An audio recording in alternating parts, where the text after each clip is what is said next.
Ce 1er août marque la célébration de la Journée mondiale de lutte contre la toxicomanie. Pour marquer cette célébration en Côte d'Ivoire, le Lions Club District 403A2 a mené des actions sociales. Les Parisiens sont à la recherche de fraîcheur en raison de la vague de chaleur en France. Bonsoir, vous suivez le 19h sur RTI2. Ce 1er août est dédié à la Journée mondiale de lutte contre la toxicomanie. Pour commémorer cet événement, le Lions Club District 403A2 a procédé à la réhabilitation du centre d'ergothérapie. Cette structure a également fait des dons en vivres et non-vivres aux personnes affectées par la toxicomanie. Coût de ce don, 5 millions de francs CFA. Clément Bocco. Il a souhaité garder l'anonymat pour les besoins de notre reportage. Nous l'appellerons Malik. À la suite d'un divorce, il sombre dans la dépression et va trouver refuge dans la consommation de la drogue. C'est la descente aux enfers pour lui. J'ai lutté par moi-même à plusieurs reprises pour m'en sortir et vu que je ne pouvais pas, c'était carrément impossible à cause du syndrome de manque qui est vraiment douloureux et qui fait qu'à chaque fois il y avait les rechutes. Je faisais 3 jours sans fumer, 1 semaine sans fumer, je retombais. Donc à partir de cela, j'ai dit que vraiment il faut que je sois aidé. À 48 ans, l'homme a repris le contrôle de sa vie et soutient les jeunes qui, comme lui, ont croisé un jour le chemin des stupéfiants.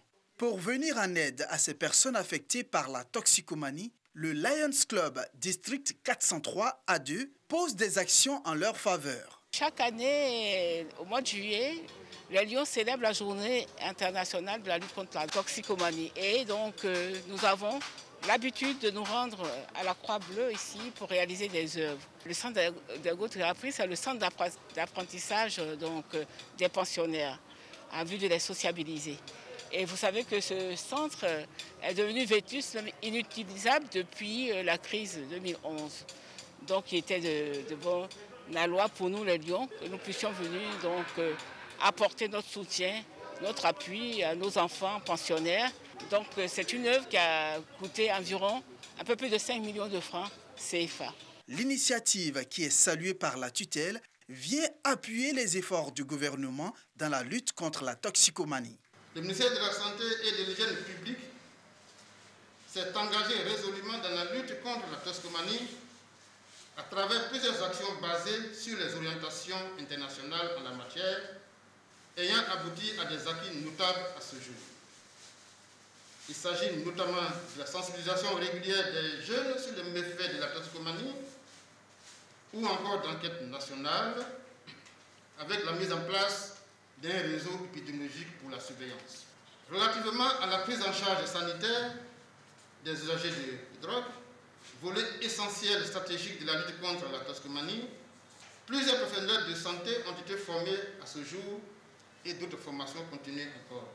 En 2019, une étude menée par le ministère de la Santé et de l'Hygiène publique a révélé que 11% des toxicomanes consomment leur drogue par injection, ce qui expose ces personnes à un risque réel de contamination au VIH, à la tuberculose et aux hépatites. L'État encourage donc les acteurs de la société civile à emboîter le pas au Lions Club. Les filles et fils de la ville de Boiflé célèbrent le maire de cette commune, Lucien Léhébi. Comme 34 autres personnalités, il a obtenu le prix africain de développement PAD. Une façon pour ces populations de soutenir ce fils qui participe au développement local en particulier et de la région de la Maraoué en général. Jean-Marc Djadji. Boiflé, centre culturel Koblata, des jeunes, des femmes, des chefs de communauté ainsi que des élus et cadres. Tous sont venus célébrer leur maire, Lucien Léhébi, lauréat au prix africain développement. Ils traduisent ainsi leur reconnaissance aux actions sociales menées en faveur des populations et de la commune de Boiflé. Toutes les femmes sont dans la joie.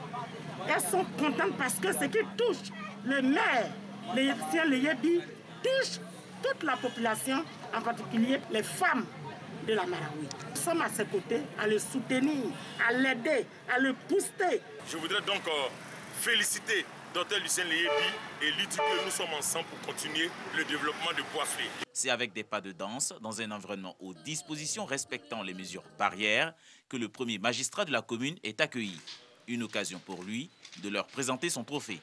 Il s'agit du prix africain de développement et j'ai été primé meilleur agent des services municipaux.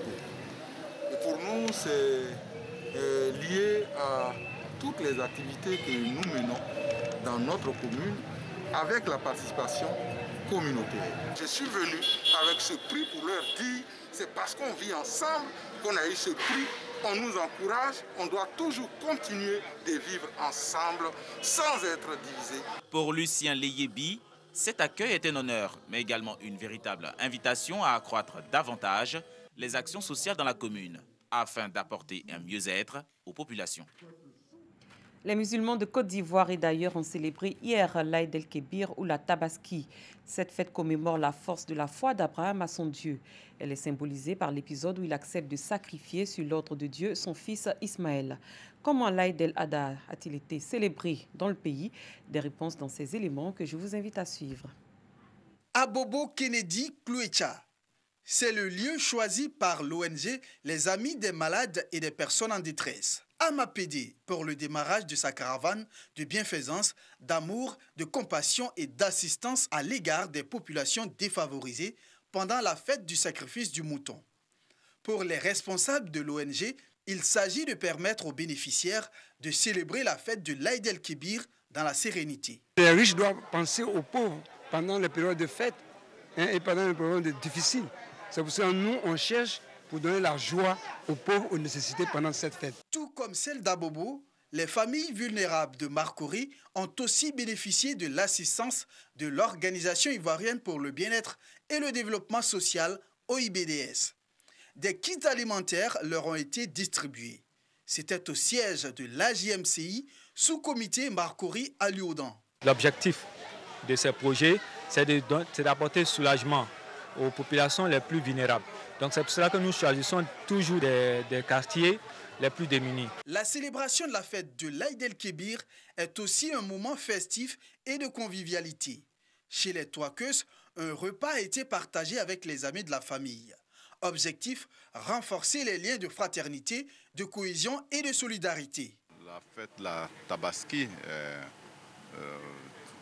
fête du sacrifice, un moment de partage avec les voisins, avec les amis, avec les parents.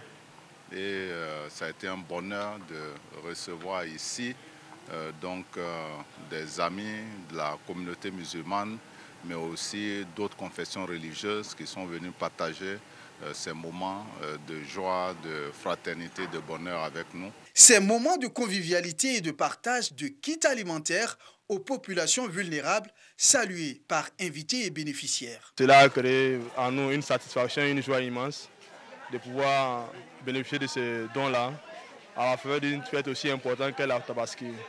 Ce sont toujours des bonnes actions, pourvu que c'est un quartier précaire et la population a vraiment besoin de ça. Je pense que moi, c'est vrai, je suis jeune, mais j'ai des personnes que je connais à qui je vais aller leur faire le don.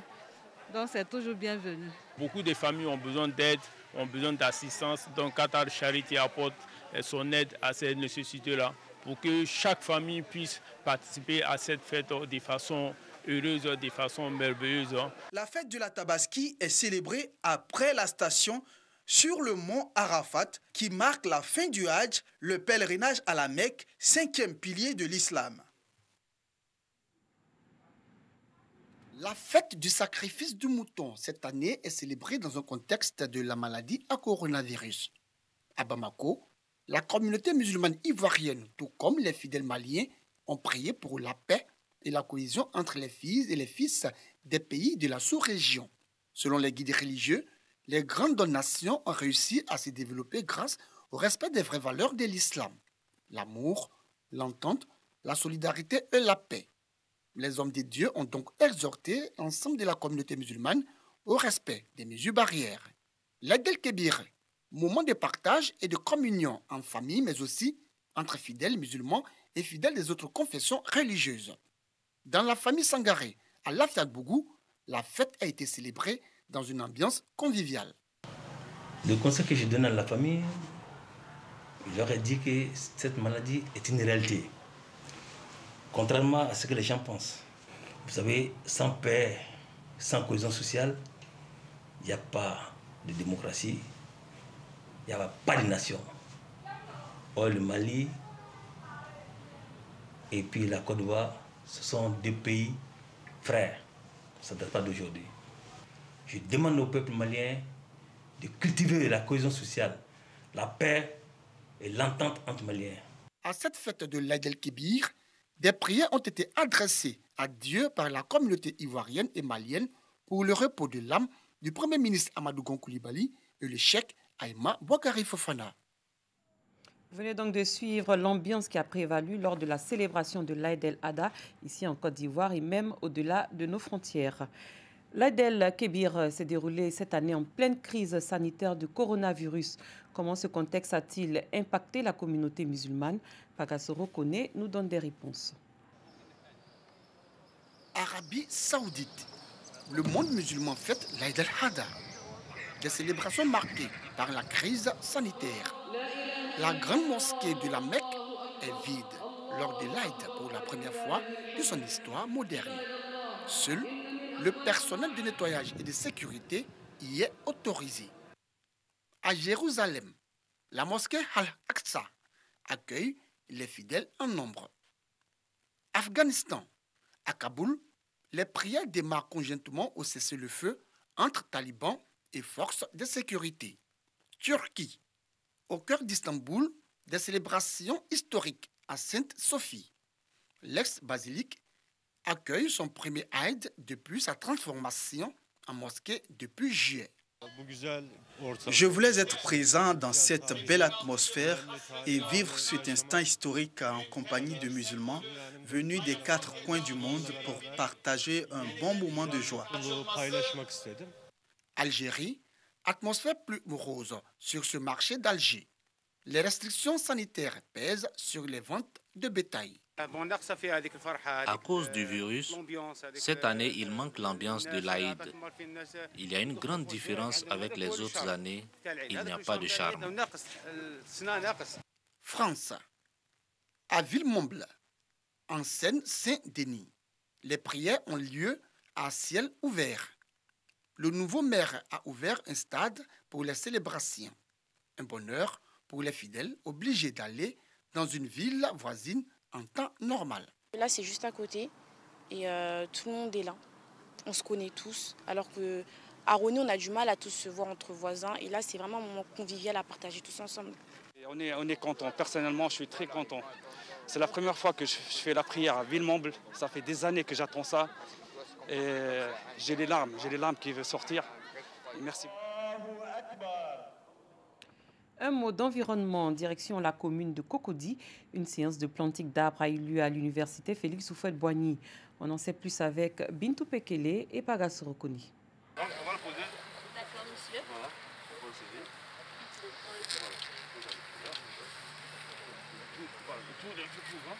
Ces ingénieurs du ministère des Eaux et Forêts en pleine démonstration de planting d'arbres.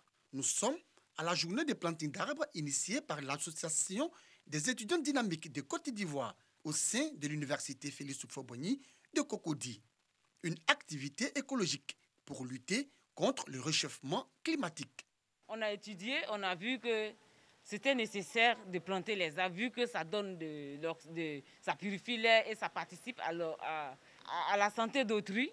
Nous avons renfoncé les bois du sous-bois parce qu'on séchait. Ici également, la pente là, cette pente fatigue beaucoup. Quand on la descend ou quand on la monte, ça fait essouffler. Donc, surtout qu'il y a soleil, quand le soleil sort, c'est difficile de faire le trajet. Donc, avec l'ombrage, je pense que ça va faciliter le passage. Après l'exercice des ingénieurs, c'est au tour du maire de la commune de Cocody de planter son arbre. À travers ce geste, il entend faire de l'université un espace où il fait bon vivre. Pour le représentant du ministère des Eaux et Forêts, ce projet de reboisement contribue à la restauration du couvert forestier. La forêt va mal et depuis 2018, la Côte d'Ivoire s'est dotée d'une nouvelle politique qui invite tout le monde à reboiser. L'Ivoirien lambda, les étudiants, les élèves, tout le monde. Et aujourd'hui, donc, l'action à laquelle nous venons d'assister s'inscrit dans le droit fil de la vision donc, du chef de l'État qui veut que chacun plante vraiment un arbre pour que nous puissions construire nos couverts forestiers. Ce planting d'arbres qui permettra une fois de plus à l'université, aux étudiants, à la commune de Cocody, d'avoir une verdure, d'avoir un endroit écologique, d'avoir des arbres pour pouvoir nous aider au niveau de la pollution. Et c'est tout ça qui améliorera notre environnement. Et nous sommes ensemble pour pouvoir améliorer et continuer ce planting, non pas seulement au niveau de l'université, mais dans toute la commune de Cocody. Quant aux organisatrices, elles s'engagent à assurer la survie des plants avec l'aide du projet Éco-Campus du Centre national floristique. Ce sont au total 1500 arbres qui seront plantés par les étudiants aux différentes entrées de l'université de Cocody. En ski à pied ou à vélo, les Parisiens se ruent sur les îlots de fraîcheur installés le long des quais de Seine par la mairie. Dans les annales de la météo, avec des températures qui ont dépassé la barre symbolique des 40 degrés. Mais cet épisode caniculaire que connaît la France depuis jeudi touche à sa fin. Très bonne soirée, je vous retrouve demain.